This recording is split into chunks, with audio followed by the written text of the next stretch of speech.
today my talk is mainly going to be on revascularization, so I'm going to concentrate on my vascular surgery skills and talk mainly about revascularization, especially in diabetic patients. So our main objective here today is going to be to try and formulate an approach to planning of revascularization procedures in diabetic foot ulcer patients.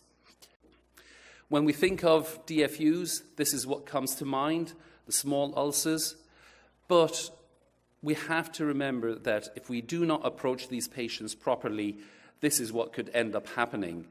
In fact, every year, over 1 million people with diabetes suffer a limb loss, and what we mean by a limb loss, we're talking about a major amputation.